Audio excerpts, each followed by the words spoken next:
Une nuit, après une humiliation de plus, Pénu s'effondra sur les marches de sa maison. Épuisée, vidée, elle se sentit sombrer. Et soudain, une voix résonna dans son esprit. « Je n'ai pas tué ma mère. Alors tu ne me tueras pas. » Comme si une force inconnue s'éveillait en elle. Cette nuit-là, elle mourut, sans vraiment mourir. Son esprit, lui, venait de naître. Au matin, Pénu se réveilla. Dans un autre village. Loin de tout. Son corps était intact. Son âme, apaisée. Et là, un homme au cœur généreux vit en elle. Ce que personne n'avait jamais su voir. Il lui demanda sa main. Et pour la première fois, Pénu sentit ce que c'était. D'être accepté. Mais son histoire ne faisait que commencer. Car le passé, lui, n'avait pas dit son dernier mot.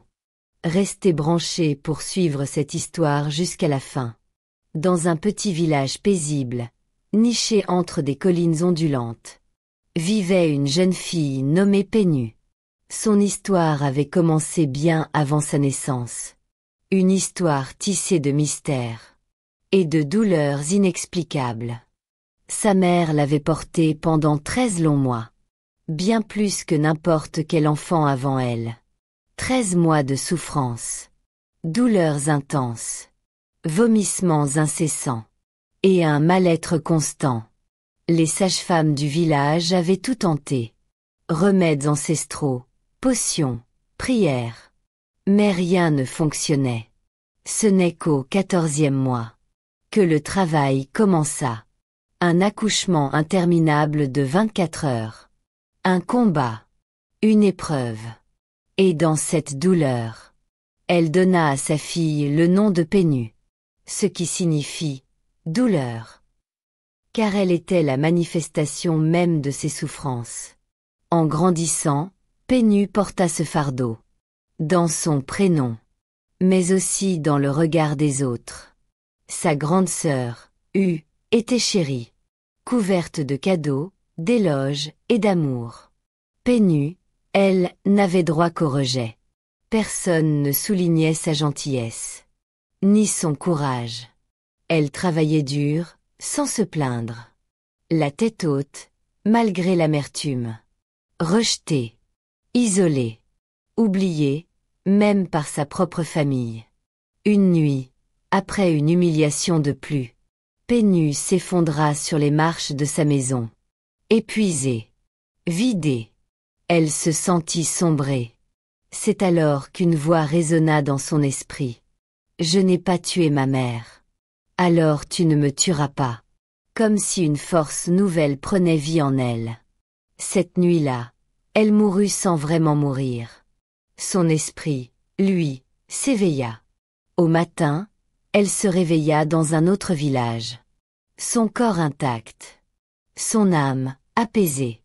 Et dans ce lieu nouveau, un homme au cœur généreux vit en elle ce que personne n'avait su voir.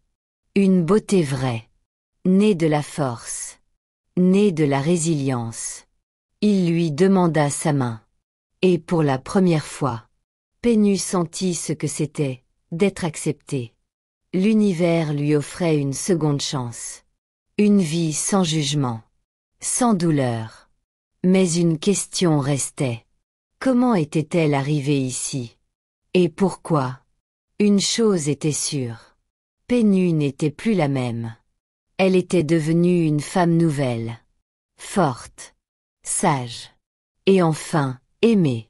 Mais tandis que le village fêtait son mariage, les anciens murmuraient entre eux, se demandant si la fille disparue reviendrait un jour.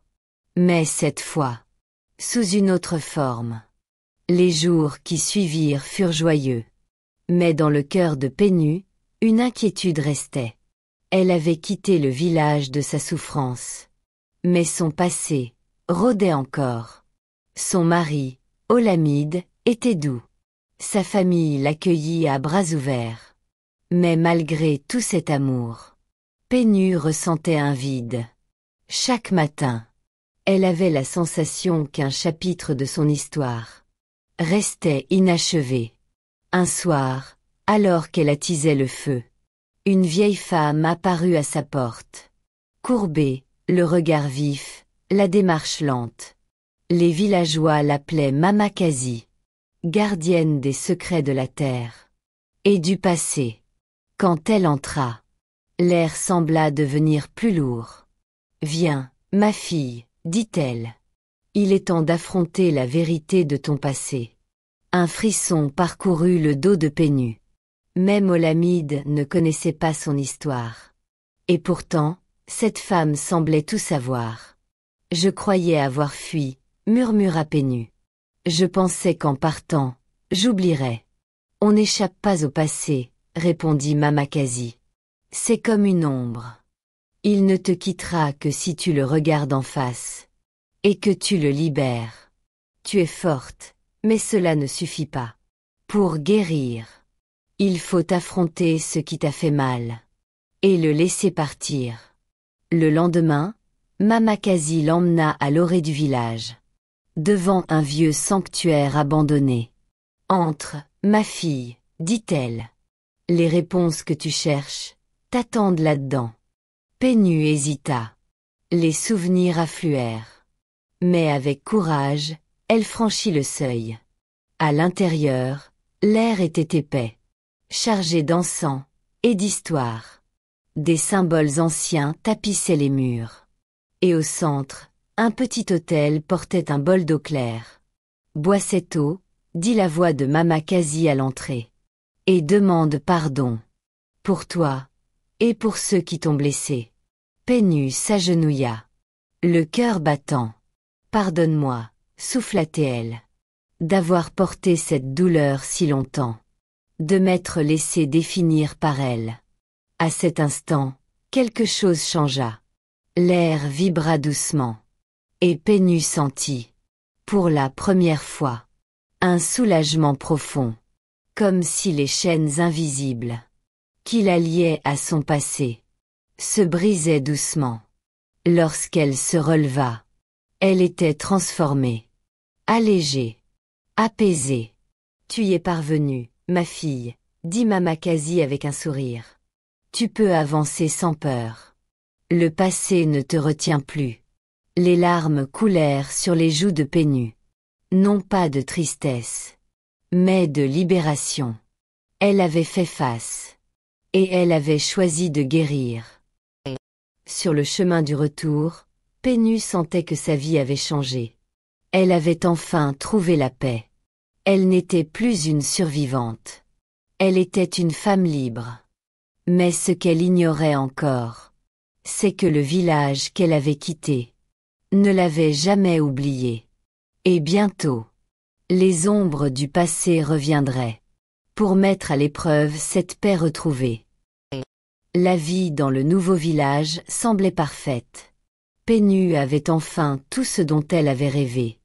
Un mari aimant, un foyer chaleureux, une communauté bienveillante. Grâce au chemin de guérison de Mama Quasi, elle croyait que les cicatrices s'étaient effacées. Elle se sentait en paix, comme si le fardeau de toute une vie avait disparu. Mais alors qu'elle commençait à croire qu'elle avait réellement tourné la page, les vents du destin changèrent subtilement. Tout commença par de simples murmures au marché, des regards insistants, venus de visages inconnus, et un sentiment d'inquiétude, grandissant de jour en jour. Un soir, alors qu'elle était assise aux côtés de son mari, Olamide, une jeune femme se présenta à leur porte. Elle portait les habits traditionnels de l'ancien village de Pénu. Sa présence ressemblait à un écho du passé. « Je suis Hugo, » dit-elle. « Je viens du village que tu as quitté. » Le cœur de Pénu manqua un battement. Elle pensait que ce passé était définitivement derrière elle. Mais il frappait à sa porte. « J'ai un message pour toi. De la part des anciens. » Pénu sentit son sang se glacer. Les anciens? Pourquoi maintenant? Des années s'étaient écoulées. Elle avait trouvé la paix. Pourquoi rouvrir les plaies? Hugo expliqua. Les anciens avaient entendu parler de sa transformation, de sa nouvelle vie, de son mariage. Mais ils n'étaient pas venus pour la féliciter. Ils venaient pour lui demander pardon. Ils disent qu'ils ont eu tort. Confia Hugo. Qu'ils t'ont maudit injustement. Et aujourd'hui, ils veulent réparer.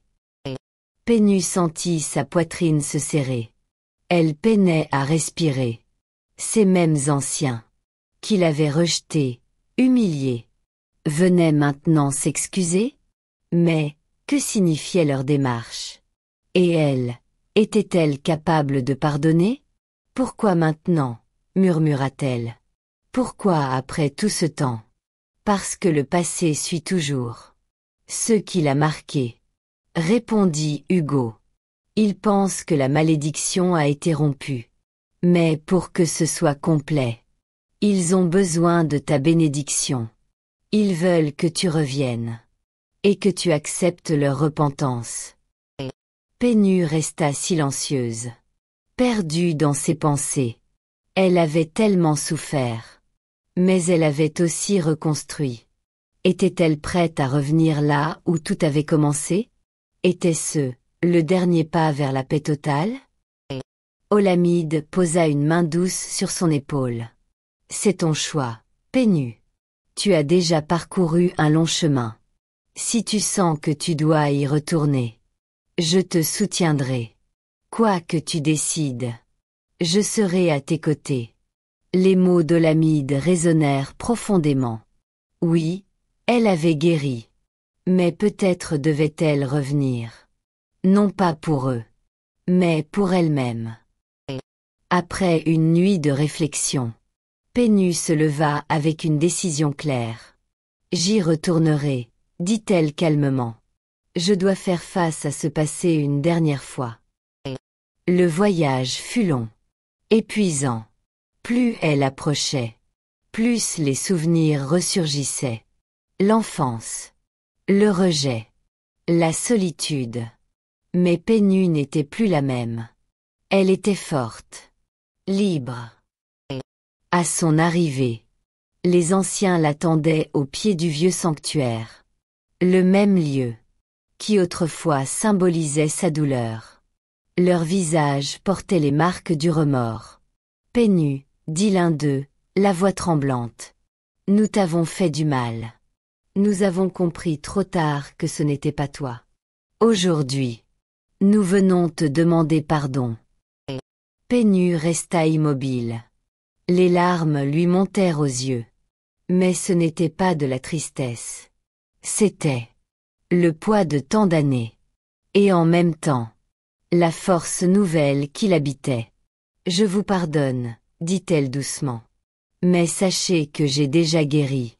Je ne porte plus le fardeau de vos actes. Les anciens baissèrent la tête, en signe de gratitude. Pennu, elle, se détourna du sanctuaire. Et du passé. Elle avait fait face. Et elle était enfin libre. Sur le chemin du retour, une paix profonde l'envahit. Le passé avait tenté de revenir. Mais il n'avait plus aucun pouvoir sur elle. Elle l'avait affronté. Et en le faisant, elle avait retrouvé sa liberté. Les jours qui suivirent le retour de Pennu furent calmes. Presque trop calmes. Elle avait affronté les douleurs du passé. Et les avait laissées derrière elle. Son cœur semblait plus léger. Son esprit, plus clair. Olamide, toujours aussi présent, voyait ce changement. Mais derrière cette paix nouvelle, un trouble profond persistait. Un secret enfoui. Jamais partagé. Ni avec Olamide. Ni avec sa famille. Pas même avec elle-même. Ce secret bougeait maintenant. Comme un serpent réveillé sous les cendres. Une vérité ancienne. Prête à refaire surface. Un soir, alors que le soleil déclinait, et que la lumière dorée baignait leur maison. Pénu s'assit près d'Olamide. Son cœur battait si fort. Olamide. Il faut que je te dise quelque chose. Quelque chose que je porte depuis des années. Olamide se tourna vers elle, inquiet. Qu'y a-t-il, mon amour? Pénu baissa les yeux. C'était le moment. Le moment de parler. J'ai une sœur. Ugochi. Elle, c'était l'enfant adoré du village. Mais moi, je n'étais même pas censé naître. Les souvenirs la traversaient brutalement. Ma mère a aimé un homme avant mon père. Ils ont eu Ugochi. Puis il est mort. Quand mon père est arrivé, il semblait bon. Mais il portait une ombre. Un passé caché. Un jour, ma mère a découvert qu'il avait eu un enfant avant moi. Un garçon, mort en bas âge. Elle a cru qu'une malédiction le poursuivait. Et que cette malédiction s'était transférée en moi. Olamide fronça les sourcils. Une malédiction? Que veux-tu dire? Je veux dire que même ma mère avait peur de moi. Elle me regardait comme un mauvais présage. Comme un poids qu'elle n'aurait jamais dû porter. Et le village pensait pareil. J'étais l'erreur. L'ombre. Les larmes de Pénu coulaient doucement. Ma sœur, elle, était chérie. Moi, ignorée. Olamide prit sa main. Pourquoi ne m'as-tu rien dit? J'avais peur. Peur que toi aussi, tu crois à cette histoire. Peur de perdre l'amour que tu me donnes. Tu n'es pas maudite, Pénu. Tu es forte. Tu es lumière. Et tu mérites l'amour. Elle pleura, enfin, lâchant le poids d'une culpabilité portée trop longtemps. Mais alors que la nuit tombait, un coup discret résonna à la porte. Olamide recula. Qui peut venir à cette heure? La porte s'ouvrit lentement. Et là, se tenait Ugochi, sa sœur, toujours aussi belle. Mais dans ses yeux, une tristesse profonde. Je suis venue te voir, Pénu. Il y a quelque chose que je dois te dire. Le souffle de Pénu se coupa. Elle sentit que la vérité n'avait pas encore fini de parler. Olamide s'effaça doucement. Et les deux sœurs restèrent seules. Un silence épais tomba. Le cœur de Pénu battait à tout rompre. Puis, je sais pour la malédiction, Pénu. Je sais tout. Pénu n'en croyait pas ses oreilles.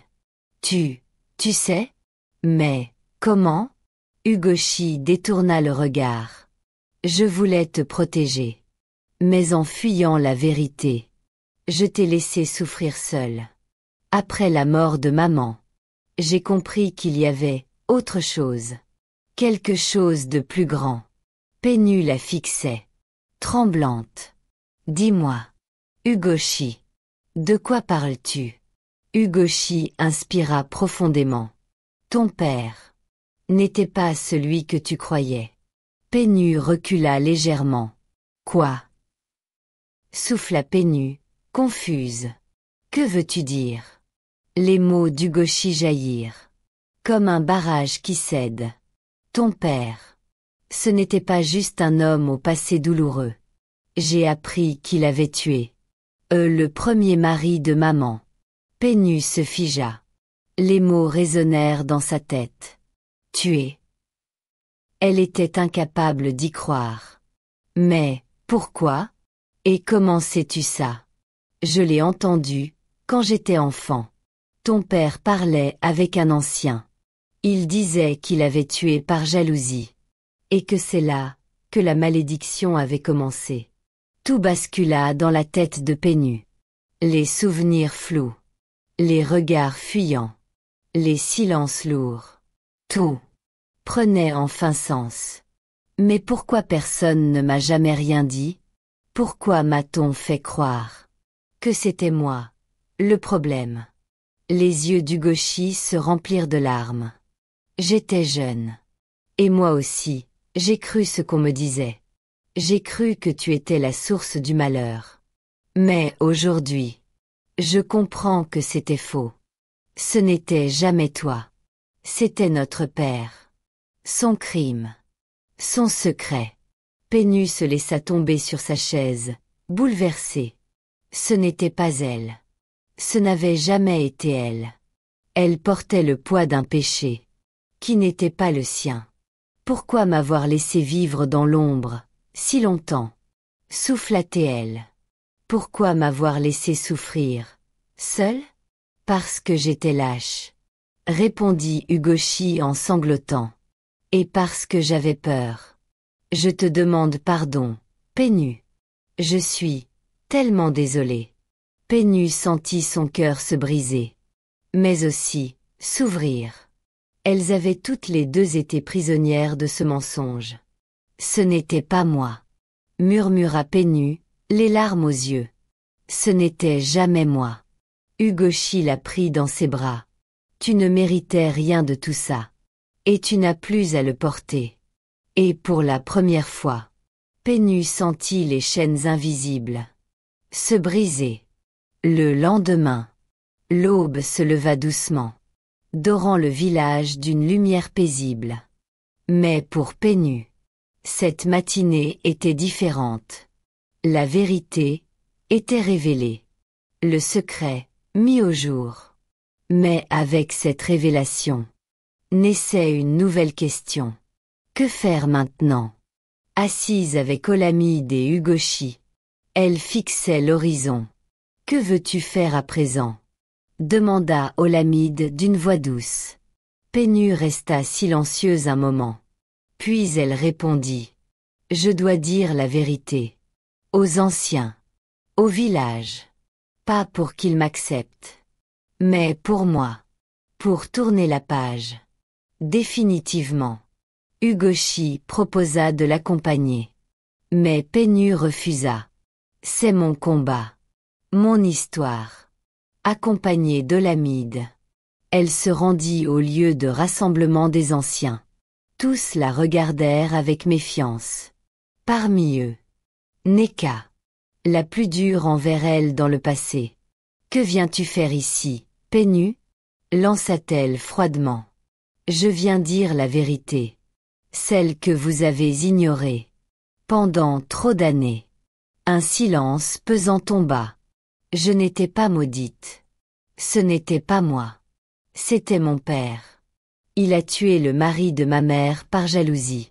C'est là que tout a commencé. Vous avez jugé une enfant. Pour un crime qu'elle n'a jamais commis. Les visages s'abaissèrent. Le silence devint plus lourd encore. Enfin, Neka répondit. Sa voix plus douce. Peut-être. Avons-nous été injustes?